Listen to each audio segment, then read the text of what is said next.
यक्षिणी की बेटी। रात का अंधेरा था, बारिश हो रही थी, उस पर तेज हवाएं भी चल रही थी। जंगल में पेड़ बुरी तरह हिल रहे थे। ऐसा तो कहीं नहीं देखा कि बारिश भी हो और तेज हवा चले। कुछ तो गड़बड़ है। ऐसे में एक स्त्री तेजी से भागती हुई जा रही थी। वह रह रहकर पीछे देख रही थी। शायद कोई उसका पीछा कर रहा था।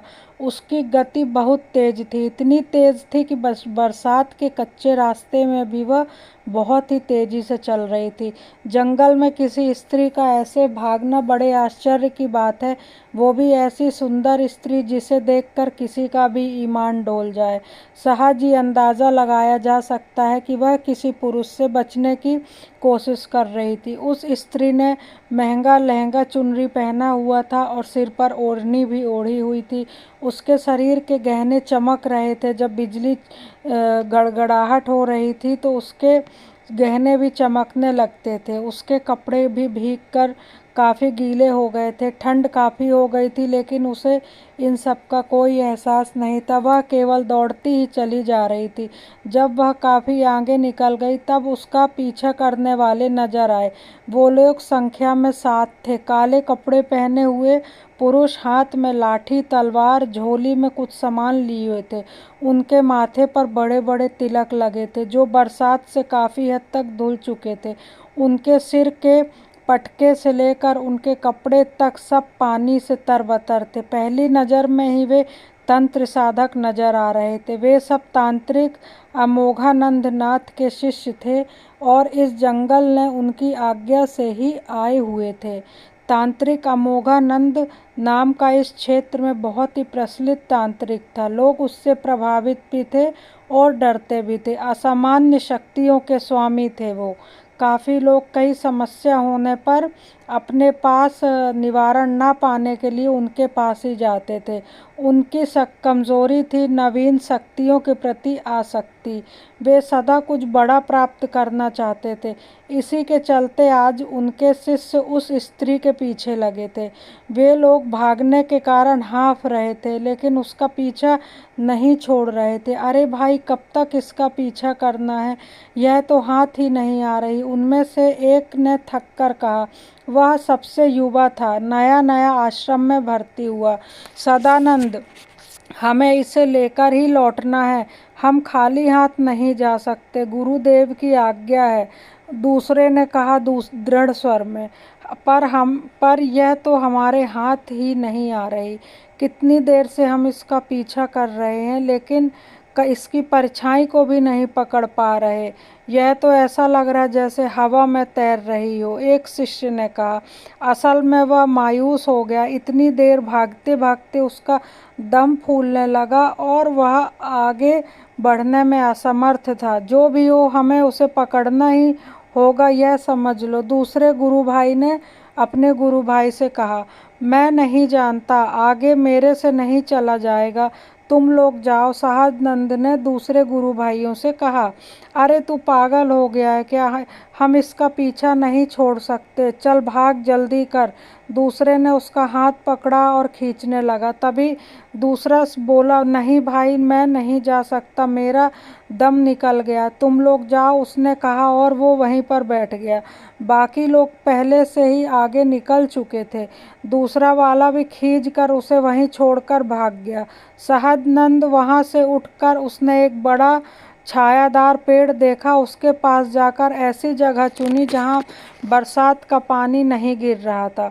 उसने उस पेड़ के तने के सहारे बैठकर अपनी पीठ टिका ली और गहरी सांस लेने लगा। वह अभी नया था, इतना परिश्रम उससे नहीं हो पाता था। साधना की गहराई से भी वह परिचित नहीं था। न शरीर अभी इस लायक हुआ था और न वह अभी यह सब झेल सकता था। उसे बैठे हुए कुछ देर हुई थी। उसे अपने नज़दीक कुछ आहट सुनाई दी। उसने चारों ओर देखा पर उसे कुछ दिखाई नहीं दिया। अब उसे डर लगने लगा कि कहीं उसके पास कोई जानवर तो नहीं आ रहा। लेकिन इतनी बारिश में जानवर अपने छिपने के ठिकाने से बाहर क्यों निकलेगा? उस व्यक्ति ने ऐसा मन में सोचा।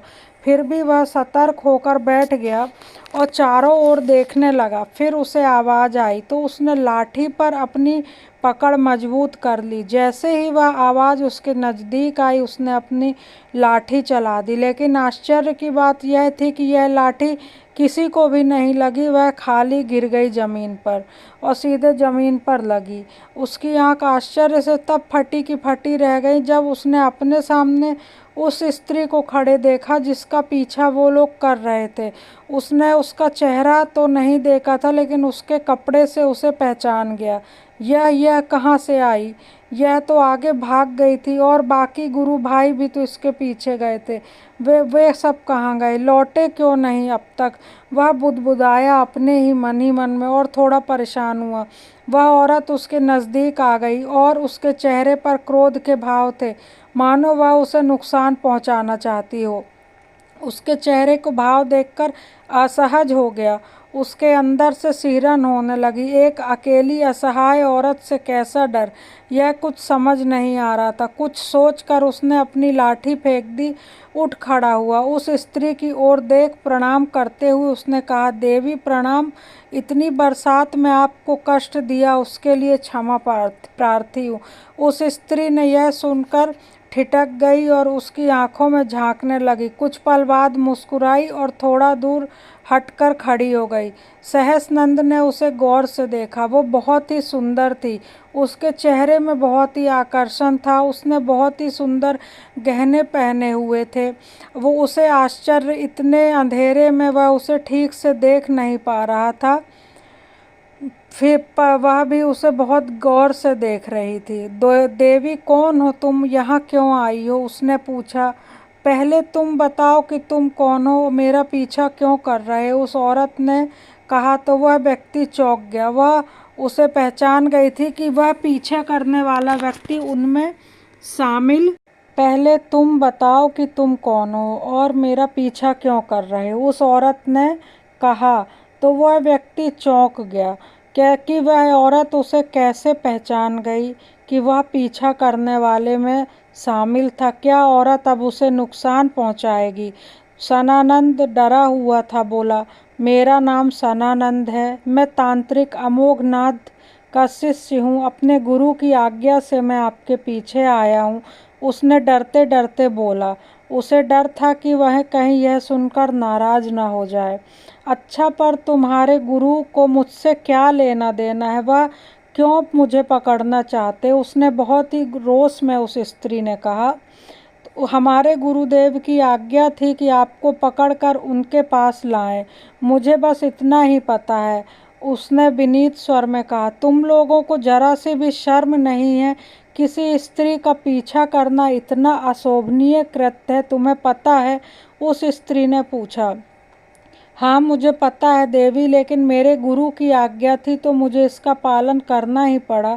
मैं आपसे क्षमा मांगता हूँ। मैं अपने गुरु की आज्ञा का उल्लंघन नहीं कर सकता। सदानंद ने उस महिला के आगे हाथ जोड़े। अगर तुम मुझे हानि नहीं पहुँचाओगे तो मैं तुम्हें जीवित छोड़ दूँगी। बाकी बात तुम अच्छी तरह से समझ लो। अगर मुझे हानि पहुँचाओगे तो मैं तुम्हें जीवित नहीं छोड़ूंगी। उस औरत ने ऐसी चेतावनी दी और उसे समझ नहीं आ रहा था कि वह डरे या हंसे। इतनी सुंदर और कोमल स्त्री खतरनाक कैसे हो सकती है? सदानंद ने फिर उस स्त्री से पूछा, आप कोई खतरनाक स्त्री हो क्या? देखने में तो बहुत ही मासूम लग रही हो। सदानंद ने उसे हैरत से आंखों में देखते हुए पूछा। मैं कोई आम स्त्री नहीं हूँ सदानंद। मैं हर तरह के अस्त्र शस्त्र चलाने में निपुण हूँ। मेरा नाम सुगंधा है, उस औरत ने कहा तो सदानंद की आंखें फटी की फटी रह गई। उसे तो पता ही नहीं था कि उसके गुरु से उसने एक योद्धा स्त्री का पीछा करने के लिए भेजा है। अगर आप योद्धा हो तो आप भाग क्यों रही हो? रुक कर हम सब का सामना करना चाहिए। फिर भी मेरे गुरु की आपसे क्या दुश्मनी है? नहीं नहीं, आप गलत बोल रही हो। आप इतनी सुंदर कोमल स्त्री योद्धा कैसे हो सकती है? सदानंद ने उसकी बात पर विश्वास न करते हुए कहा, मुझे नहीं पता कि तुम्हारे गुरु मुझसे क्या दुश्मनी है, लेकिन मुझमें कुछ ऐसी विशिष्ट शक्तियाँ हैं जिसके कारण तुम्हारा गुरु सिद्धियाँ प्राप्ति के लिए मेरी बलि देना चाहता है। वह मुझसे भी शक्तिशाली है, मैं उसका सामना नहीं कर सकती, इसलिए मैं बचकर भाग रही हूँ, उस स्त्री ने बताया। सदानंद को बड़ा आश्चर्य हुआ कि उसके गुरु बलि देते हैं। उसे यह पता था तंत्र साधना में बलि दी जाती है, पर अधिकांशतः बलि पशु पक्षी की ही होती, नर बलि तो बहुत कम चलन पर है। उस पर इतनी सुंदर स्त्री की बलि देना तो अन्याय है। वो आपकी बलि देना चाहते हैं, यह मुझे नहीं पता था। सदानंद शर्मिंदा होते हुए बोला, अगर पता होता तो क्या करते, मुझे पकड़ने आते या नहीं आते, या अपने गुरु का विरोध करते, उस स्त्री ने सदानंद से पूछा। सदानंद ने जवाब दिया, गुरु का विरोध करना तो दूर, इस बारे में वह सोच भी नहीं सकता। वह बेहद शक्तिशाली तांत्रिक है और वह एक साधारण साधक जो अभी अभी साधना के पथ पर अग्रसर हुआ है, वह कैसे एक गुरु से विरोध कर सकता है। आप मुझसे यह सब क्यों पूछ रही हो? मैं तो एक साधारण सा व्यक्ति हूँ जिसने अभी अभी तंत्र साधना के क्षेत्र में कदम रखा है। वे मेरे गुरु हैं, उन्होंने ही आपको पकड़ने के लिए हम सबको आज्ञा दी। शिष्य का कर्तव्य होता है गुरु का आज्ञा का पालन करना। मैं अपने गुरु का विरोध क्यों करूं? उसने कहा। तब तुम मुझे हानि नहीं पहुंचा सकते। तुम मुझे पता चल चुका है, इसलिए मैं तुमसे पूछ रही हूँ। खैर छोड़ो, यह सब तुम अपने गुरु के सामने नहीं कर सकते, पर मेरी मदद कर सकते हो। तुम मुझसे अपने साथ अपने घर ले चलो, अभी शरण की ज़रूरत है, उस स्त्री ने उससे विनती की। वह हैरत से देखने लगा उस स्त्री को। उसने कहा, यह कैसे मुमकिन है? उस औरत को शरण देने का मतलब है अपनी गुरु की आज्ञा का उल्लंघन करना, और जिसका दंड क्या होगा यह सदानंद भी नहीं जानता। सदानंद उस स्त्री से कहता, नहीं नहीं, मैं आपको अपने घर नहीं ले जा सकता, मेरे गुरु नाराज हो जाएंगे, वो तो मेरे प्राण ही ले लेंगे। दूसरा, मैं अपने घर वालों को तुम्हारे बारे में क्या बताऊंगा? उसने डरकर कहा, कोई गुरु किसी के प्राण कैसे ले सकता? गुरु तो अपने शिष्यों के लिए माता पिता से भी बढ़कर होता है। वह अपने शिष्यों का भला ही चाहता, उनकी बुराई के बारे में कभी नहीं सोचता। सुगंधा ने उसे देखते हुए कहा। वह अत्यंत सुंदर और युवा थी। उसके मन में उमंग पैदा होने लगी कि क्या यह सुंदरी मुझे प्राप्त हो सकती है। उसने अभी मन में सोचा। किसी सोच में पड़ गए। चलो जल्दी से मुझे अपने घर ले चलो, मैं बहुत भीग गई हूँ, मुझे कपड़े भी बदलना है। सुगंधा ने फिर से उसे कहा तो उसे मौका मिल गया अपनी दिल की बात कहने का। शायद सदानंद उसे मन ही मन में प्रेम करने लगा था। देखो देवी, मैं आपको अपने घर नहीं ले जा सकता क्योंकि मैं अविवाहित हूँ, उसने शर्माते हुए कहा। वह स्त्री हंस पड़ी। विवाहित होते तो ले जाते क्या मुझे अपने घर? उसने भी मजाक किया। ना बाबा ना, मेरी पत्नी तो मेरे सारे बाल नोच लेती, उसने फिर हंसते हुए कहा। फिर अविवाहित होने से डर कैसा? देखो देवी, आप दोनों युवा हो, आप भी युवा हो, मैं भी युवा हूँ।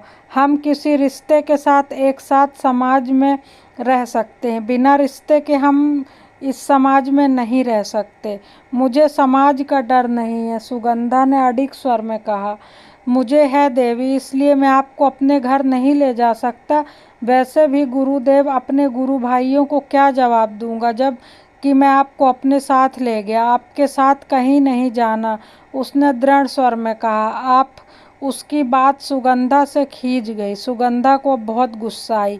कैसे पुरुष हो तुम? तुमसे कोई स्त्री शरण मांग रही है, पर तुम उसे शरण देने में भी आनाकानी कर रहे हो। और स्त्री ने उसे उसके पुरुषत्व का हवाला देते हुए उकसाया। बिना किसी उचित रिश्ते के मैं कैसे अनजान स्त्री को शरण दे सकता हूँ? ये मेरी इज्जत का मामला है। वह टस से मस न हुआ। तब सुगंधा कहती, आखिर तुम चाहते क्या हो? मेरे साथ रहना है तो मुझसे विवाह कर लो, उसने शर्त रखी। विवाह जरूरी है क्या? उसने कुछ परेशान होकर पूछा। सुगंधा ने, बिल्कुल जरूरी है, बिना विवाह के हम साथ नहीं रह सकते। वैसे क्या आप इससे पहले भी विवाह किसी के साथ कर चुकी हैं? उसने शंका से पूछा। मैं ऐसी मुसीबत में पहले नहीं पड़ी कि किसी मनुष्य की सहायता करनी पड़े, उसने गुस्से में बोला। तो बताइए देवी जी, आपको मेरी शर्त स्वीकार है या नहीं? उसने राहत की सांस लेते हुए पूछा। उसका हृदय इस आशंका से परेशान हो गया कि कहीं सुगंधा कोई स्वेच्छा नारी महिला तो नहीं जो किसी भी पुरुष के साथ संबंध बना लेती है। इस अधिकांश का निवारण होते उसके हृदय को काफ़ी अच्छा महसूस हुआ। मुझे स्वीकार है, परंतु मेरी एक शर्त है, उसने गहरी नज़र से देखकर कहा। कौन सी शर्त है देवी? उसने उत्सुकता से पूछा। मैं तब तक तुम्हारे साथ रहूंगी जब तक मुझे तुम धोखा और तिरस्कार नहीं देते। जिस दिन तुमने मेरे साथ बुरा बर्ताव किया, हमारा संबंध टूट जाएगा। हाँ, तुम्हें स्वीकार है? उसने कुछ पूछा तो वह एक पल सोच में पड़ गया और बोला, ऐसी सुंदरी स्त्री का कौन तिरस्कार करेगा? कौन इसे धोखा दे सकता? कम से कम मैं तो बिल्कुल नहीं। देवी, मुझे आपकी शर्त मंजूर है। आपके माता पिता कहाँ हैं? उसने तभी कहा, विवाह की आज्ञा लेनी पड़ेगी। वह देवी ने बोला, मेरा कोई नहीं है, मैं अनाथ हूँ। आज तुम मेरे हुए। सुगंधा ने मुस्कुराते हुए पुलकित होकर उसका हाथ पकड़ लिया। चलो चले, उसने कहा। कहाँ ले जाओगे मुझे? अपने माता पिता के घर? उसने पूछा। नहीं, हम वहाँ नहीं जाएंगे। गुरुदेव वहाँ का पता जानते, शायद जब मेरी खोज करवाएं तो वहाँ किसी को भेजेंगे। तुम मेरे साथ देखो तो क्रोधित हो जाएंगे।